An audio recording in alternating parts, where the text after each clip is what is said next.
নমস্কার, 7 hour news নেটওয়ার্কে আপনাদের স্বাগত। মনোনয়নপত্র জমা দিলেন বিজেপি সুপ্রিমো নরেন্দ্র মোদী।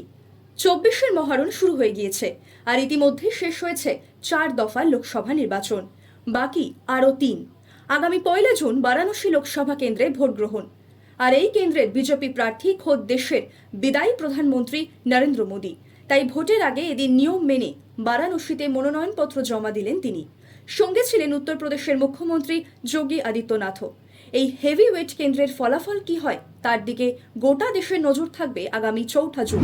আগামী 1 জুন দমদম লোকসভা কেন্দ্রে ভোট গ্রহণ। আর সেই সঙ্গে এই কেন্দ্রের অন্তর্গত বরানগর বিধানসভাতেও ওই একই দিনে উপনির্বাচন রয়েছে। নাম ঘোষণার পর থেকেই নির্বাচনী প্রচারে রীতিমতো ঝড় তুলছেন বরানগরের তৃণমূল প্রার্থী সায়ন্তিকা ব্যানার্জি। এদিন তেমনই তিনি বরানগর পৌরসভার 3 নম্বর ওয়ার্ডের বিভিন্ন এলাকায় দলীয় কর্মী সমর্থকদের সঙ্গে নিয়ে জনসংযোগ সারলেন।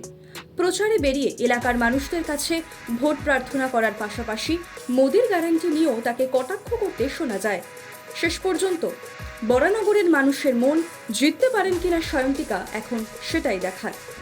গত সোমবার ছিল 4র্থ দফার লোকসভা নির্বাচন আর সেদিনই ফের সন্দেশখালীর মহিলাদের বিক্ষোভের ছবি সামনে এলো। রবিবার রাতে এক তৃণমূল কর্মীকে মারধরের অভিযোগে এক মহিলাকে গ্রেপ্তার করে পুলিশ। এদিন সেই গ্রেপ্তারের প্রতিবাদে সন্দেশখালীর বেড়মজুরের কাঠপোল এলাকায় টায়ার জ্বালিয়ে বিক্ষোভ দেখান স্থানীয় মহিলারা। আর সেই কাঠপোলে এদিন সকাল থেকে রয়েছে থমথমে পরিবেশ। নিরাপত্তার স্বার্থে বসিরহাট জেলা পুলিশের পক্ষ থেকে বসানো হয়েছে পুলিশ পিকেট, আনা হয়েছে র্যাফও। সেই সঙ্গে প্রকাশ্যে আসছে পুলিশি টহলদারির ছবিটাও। তাই সব মিলিয়ে বিক্ষোভের ছবি সামনে আসতেই ফের চাপা উত্তেজনার পরিবেশ ফিরল সন্দেশখালীতে। এবার পুকুর ভরাটের অভিযোগ পেয়ে তৎপর হলেন খোদ কাউন্সিলর। সূত্রের খবর, রাজপুর সোনারপুর পৌরসভার 3 নম্বর ওয়ার্ডের নতুন দিয়ারা এলাকায় টিকা সাউ নামের জনৈক ব্যক্তির বিরুদ্ধে পুকুর ভরাটের অভিযোগ পাওয়া মাত্রই তড়িঘড়ি এ বিষয়ে পৌরসভা ও থানায় লিখিত অভিযোগ দায়ের করেন 3 নম্বর ওয়ার্ডের পৌরপিতা জয়ন্ত সেনগুপ্ত। অন্যদিকে অভিযুক্তের পরিবারের তরফে জানানো হয়েছে যে তাদের বিরুদ্ধে সম্পূর্ণ মিথ্যে অভিযোগ আনা হয়েছে। তাদের দাবি, বসত বাড়ি বাঁচানোর লক্ষ্যেই তারা কিছুটা মাটি ফেললেও পুকুর আগের অবস্থাতেই আছে। পৌরসভা সূত্রে খবর, অভিযোগ পাওয়ার পর ইতিমধ্যেই তা খতিয়ে দেখা শুরু হয়েছে। মাথায় বন্দুক ঠেকিয়ে গভীর রাতে ডাকাতির ঘটনায় ব্যাপক চাঞ্চল্য ছড়ালো পূর্ব মেদিনীপুর জেলার পটাশপুর থানা এলাকার মুস্তাফাপুর গ্রামে। রাতের অন্ধকারে সুযোগ নিয়ে মুখে কালো কাপড় বাঁধা একদল দুষ্কৃতী বাড়িতে ঢুকে পরিবারের সদস্যদের বেঁধে রেখে শুরু করে লুটপাট। তাতে বাধা দিতে গেলে মাথায় আগ্নেয়াস্ত্র ঠেকিয়ে প্রাণহানির ভয় দেখানোর পাশাপাশি মারধর করা হয় বলে অভিযোগ। অন্তত 2 থেকে 3 ঘন্টা ধরে এই তাণ্ডব চালানোর পর অবশেষে নগদ 30,000 টাকা এবং 15 লক্ষ টাকার সোনার গহনা নিয়ে চম্পট দেয় ডাকাত দল। খবর পেয়ে ঘটনাস্থলে আসে পটাশপুর থানার পুলিশ। ভোটের মুখে আগ্নেয়াস্ত্র দেখিয়ে ডাকাতি ও মারধরের ঘটনায় চাঞ্চল্য ছড়িয়েছে এলাকায়। আতঙ্কিত রয়েছেন এলাকার মানুষজন। পূর্বাভাস সত্যি করে বিকেলবেলা বৃষ্টি নামলো শহরতলির বুকে। আজ সকাল থেকে রৌদ্রোজ্জ্বল আকাশ থাকলেও বেলা বাড়তেই ভিড় জমাতে শুরু করে কালো মেঘের দল। বিকেল নামতেই বজ্রবিদ্যুৎ সহ বৃষ্টি নামে শহরতলিতে। তাপমাত্রা 40-এর কাছাকাছি থাকলেও সকাল থেকে হাঁসফাঁস গরমে নাজেহাল বঙ্গবাসী।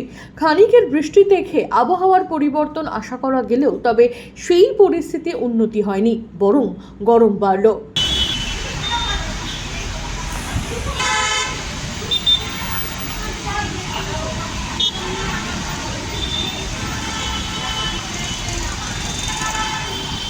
নমস্কার, 7 আওয়ার নিউজ নেটওয়ার্কে স্বাগত। ঘাটাল থেকে 1 লক্ষ ভোটে হারবে দেব, গর্বেতা এসে এহেন মন্তব্য করলেন বিরোধী দলনেতা শুভেন্দু অধিকারী। আগামী 25শে মে ঝাড়গ্রাম সহ মেদিনীপুর ও ঘাটালে রয়েছে 6ষ্ঠ দফা লোকসভা নির্বাচন। তার আগে শুভেন্দুর এহেন মন্তব্যে রাজনৈতিক উত্তাপ আরো বাড়ল ঘাটালে। যেমন গল্প ফাঁদে এতদিন মার্কেটে ছিল না, 10 বছরে 10 দিনও পার্লামেন্ট করেনি।